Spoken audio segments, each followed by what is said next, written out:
दुख पे दुख छाए हुए थे। 2 साल तक किसी भी लड़की को इतना दुख नहीं मिलना चाहिए।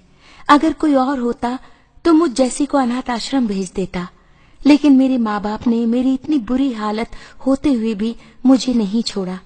यही एक कारण था कि मरना चाहते हुए भी मैंने अपने जीवन का अंत ना करने की सोची। मैंने पूरी तरह बिस्तर पकड़ लिया था। खाना पीना सब कुछ मुझे बिस्तर पर ही करना पड़ता। मैं अपनी माँ से कहती मेरे खाने में कुछ जहर मिलाकर दे दो ताकि मैं उसे खाकर मर जाऊं। मेरी माँ कहती कि मैं उनके जीने की एकमात्र वजह हूँ। अगर मैं मर जाऊंगी तो उनके जीने का क्या फायदा होगा। मैं अपने पिताजी से पूछती कि मैं कब ठीक हो जाऊंगी और दूसरों की तरह सामान्य जीवन कब जी पाऊंगी। क्या मैं जीवन भर ऐसे ही रहूंगी? मेरे पिताजी मुझे सांत्वना देते और धीरज धरने को कहते। उनकी खातिर मैं भी चाहे जितना भी दर्द होता सहन करने लगी थी। कभी कभी तो दर्द हद से ज्यादा बढ़ जाता। मैं उन पर चिल्लाती और अपनी माँ को बुरा भला भी कहती, लेकिन इन सब के बाद भी उन्हें मुझसे इतना ही प्यार था और वही मुझे जीने की आशा देता। मेरे पूरे शरीर पर रैशेस थे। मैं कपड़ा भी नहीं पहन पाती थी। मैं लेट भी नहीं पाती थी। अगर उठने की कोशिश करती तो लगता कि खून निकल जाएगा। अपने हाथ भी मैं नीचे नहीं रख पाती थी। खून मेरे कानों से भी बाहर निकलने लगता था। शरीर के हर हिस्से में फुंसियां आ गई थी। मैं कुछ खा भी नहीं सकती थी, इसलिए तरल चीजें पीना शुरू कर दिया, लेकिन वो भी मुश्किल था क्योंकि मेरे मुंह मेरी जीभ में भी फुंसियां थी। पानी पीने में भी तकलीफ होती और सच में अपनी हालत पे बहुत खींच आती। अपने इस पृथ्वी पर होने पर भी मेरे मन में प्रश्न उठते और सोचती मैं बहुत अभागन हूँ। मेरे माता पिताजी डॉक्टर के पास ले जाते तो डॉक्टर मुझे छूने में भी कतराते। एक छड़ी से मुझे छूते तो जांच पड़ताल की बात कहते, कुछ भी कहा नहीं जा सकता। दवा देते लेकिन भरोसा नहीं देते थे। मैं बहुत देर बैठ भी नहीं सकती थी, लेकिन अब आराम से बैठ सकती हूँ और इसकी वजह है प्रभु यीशु की दया। आज इस तरह कपड़े पहन पा रही हूँ, वजह है हमारे परमेश्वर। 4 सालों से मैं कोई ढंग के कपड़े नहीं पहन पा रही थी।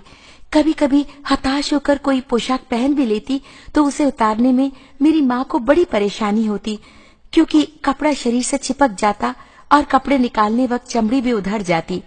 कभी कभी उन्हें कपड़े काटने पड़ते ताकि चमड़ी ना उधड़े।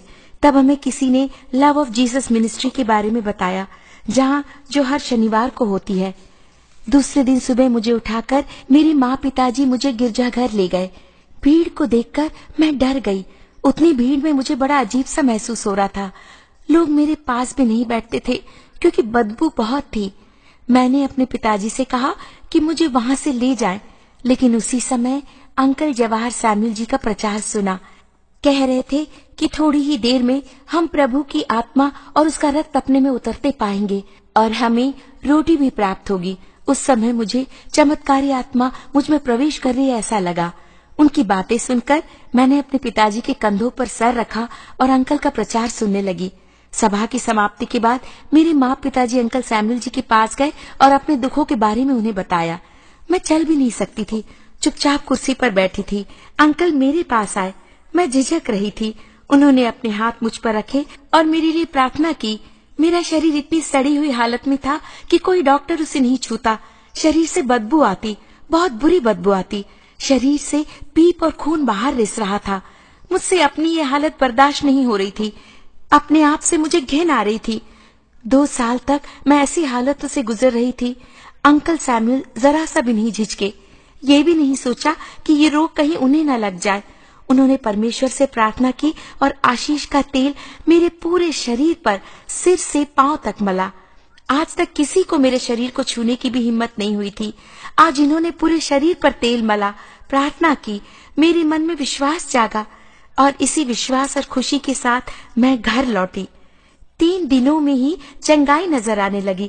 न जाने कितने डॉक्टर के पास गई, न जाने कितनी दवाइयां खाई, लेकिन अब तक कोई फायदा नहीं हुआ था। लेकिन जब अंकल सैमुअल ने मुझे छुआ, मेरे लिए प्रार्थना की, तेल मेरे शरीर पर मला, तो 3 ही दिनों में मुझे चंगाई मिली। ये एक चमत्कार था। धीरे धीरे फुंसियां कम होने लगी। सारी खुरदुरी चमड़ी निकल गई।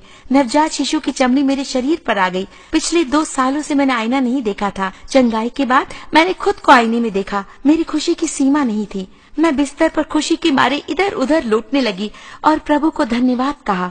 इतनी खुशी और शांति मुझे अब तक नहीं मिली थी। मैं खूब पढ़ूंगी और प्रभु की सेवकाई करूंगी। मैं कभी नहीं भुला पाऊंगी प्रभु के